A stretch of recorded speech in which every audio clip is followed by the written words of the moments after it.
सुरक्षा गार्ड चुपके से बॉस के दफ्तर में घुस गया और जब उसने अपने सामने इन बेहतरीन ब्यूटी रोबोट को देखा तो उसकी आंखें चमक उठी। ये असल में रात में बॉस के औजार थे, लेकिन आज वह भी इन ब्यूटी रोबोट का स्वाद चखना चाहता था।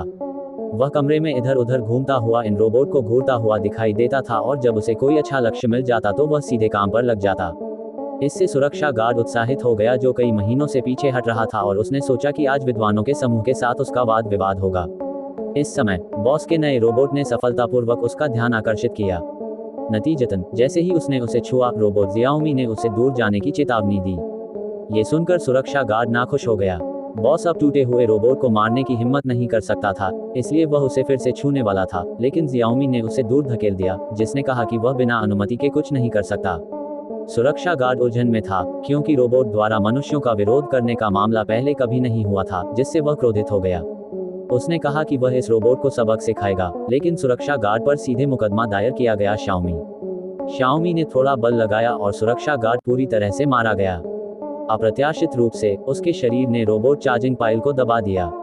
इस समय शाओमी के पास केवल 7% बैटरी बची थी।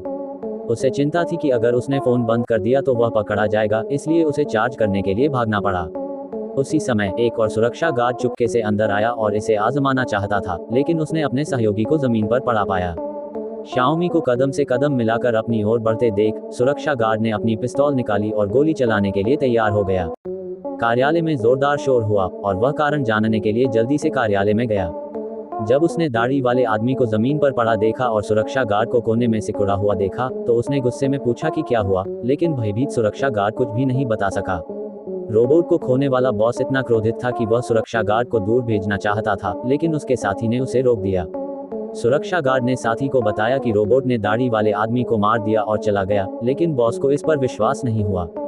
वह जानता था कि सभी रोबोट। उसने सोचा कि सुरक्षा गार्ड ने अपने सहयोगी को मार डाला और आपको रोबोट छिपा दिया, इसलिए उसने मदद के लिए रोबोट का अध्ययन करने वाले एक डॉक्टर को बुलाया। कुछ शोध के बाद डॉक्टर ने उसे बताया कि दाढ़ी वाले व्यक्ति को सुरक्षा गार्ड ने नहीं मारा था। जब रोबोट की बैटरी की शक्ति 10% से कम होती है, तो वह खुद को रिचार्ज करने के लिए एक शक्ति स्रोत ढूंढ लेगा। ये जानते हुए कि जब जियाओमी दिखाई दी तब उसके पास बहुत अधिक बैटरी पावर नहीं थी, उसने लोगों को जियाओमी की गतिविधियों की सीमा को सीमित करने के लिए कंपनी की इमारत में सभी बिजली की आपूर्ति को काटने का आदेश दिया। कंपनी के सुरक्षा गार्डों की कालीन शैली की तलाशी का सामना करते हुए जियाओमी, जिसके पास आत्म जागरूकता थी, खोज से बचने के लिए सीधे एम्बुलेंस में छिप गई। एनी को छोटे मालिक का घाव मिला और उसने लड़की को थोड़ी देर प्रतीक्षा करने के लिए कहा। छोटे मालिक के घाव का इलाज करने की तैयारी कर रही थी और लड़की ने सोचा कि वह बस खुद को ऊपर खींचना चाहती थी, लेकिन जियाओमी की आंखें अचानक हरे रंग की हो गईं। एनी को छोटे मालिक का घाव मिला और उसने लड़की को थोड़ी देर प्रतीक्षा करने के लिए कहा। छोटे मालिक के घाव का इलाज करने की तैयारी कर रही थी मास्टर। इस समय लड़की के पिता ने छोटी लड़की को वापस बुलाया। सोफिया ने अपने पिता को बताया कि वह अभी एक सुंदर रोबोट से मिली है। जैक शव की जांच करने की जल्दी में था और उसने अपनी बेटी की बातों को दिल पर नहीं लिया। वह जल्दी से अपनी बेटी को ले गया। एनी ने पाया कि मास्टर गायब था। कुछ देर सोचने के बाद उसे याद आया कि छोटी लड़की ने उसे अभी बताया था कि उसके पिता यहाँ काम करते हैं, इसलिए वह उन्हें खोजने के लिए कार्यालय में चली गई। एनी ने उस आदमी के कंप्यूटर पर फोटो की जानकारी पढ़ी और उनके घर का पता पाया। रात में एल्सा ने उनका घर ढूंढ लिया। तो क्या छोटा परिवार खतरे में होगा? ये पता चलता है कि भविष्य की दुनिया में जल्दी रिटायर होने और जीवन का आनंद लेने के लिए मनुष्यों ने मनुष्यों की जगह लेने के लिए रोबोट विकसित किए हैं और 3 नियम निर्धारित किए हैं।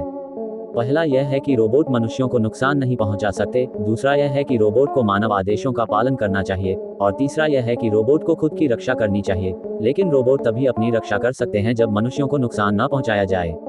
एल्सा विदेश से खरीदा गया एक आयातित उत्पाद है। जब उसे परेशान किया जाता है तो वह अपने आप जाग जाती है। तो ये स्पष्ट है कि एल्सा के पास एल्सा भी बहुत खुश है, लेकिन वह नहीं जानती कि खतरा चुपचाप उसके पास आ रहा है। रोबोट कंपनी के इंजीनियरों ने एल्सा के शरीर में फायरवॉल को तोड़ दिया और पोजिशनिंग ट्रैकर को ढूंढ लिया। सीईओ ने तुरंत ही आयशा को पकड़ने के लिए गुंडों का एक समूह भेजा। इस समय आयशा जियाओजिया के साथ लुका छिपी खेल रही थी। उसे कुछ भी पता नहीं था। जियाओजिया के छिपने के बाद आयशा ने उसकी सांस का अनुसरण किया और किसी को खोजने के लिए एक ट्रक में बैठ गई। अप्रत्याशित रूप से ट्रक को आधिकारिक तौर पर चालू कर दिया गया और उसे सीधे ले जाया गया। सीईओ द्वारा भेजे गए गुंडे जल्दी से ट्रक को रोकने के लिए आए। नतीजतन जब ट्रंक खोला गया तो सामान के कुछ बक्से को छोड़कर आयशा का कोई पता नहीं था। क्योंकि अध्यक्ष को उम्मीद नहीं थी कि एक बार ट्रैकर का पता लगने के बाद ये सीधे आयशा को अलार्म भेजेगा, इसलिए आयशा ने ट्रैकर को अभी ट्रक में फेंक दिया, जिससे गुंडे खाली हाथ रह गए। एल्सा अब जियाउजिया को वापस घर ले आई है और डायनासोर की आवाज की नकल कर रही है। वह खुश है। उसका भाई सप्ताहांत में स्कूल से घर आया और आवाज से लगभग डर गया। जियाउजिया ने तुरंत एल्सा को आदेश दिया कि वह अपने भाई को लॉग इन करने दे उसके सिस्टम में। जियाउजिया अपने भाई को चेतावनी देना नहीं भूली कि वह अपने पिता को एल्सा के बारे में न बताए, लेकिन चीजें कैसे विकसित होती हैं इसका नियम यह है कि इसे आखिरकार छिपाया नहीं जा सकता। रात में एल्सा ने एक वीडियो देखा जिसे एल्बम में बनाया गया था। यह जियाउजिया और उसकी मां का संस्मरण था। एल्सा के मन में एक साहसिक विचार आया। वह अलमारी में गई और अपनी मां की पोशाक पहन ली। जब जियाउजिया के पिता सो रहे थे तो उसने जियाउजिया के पिता का हाथ थामने की पहल की।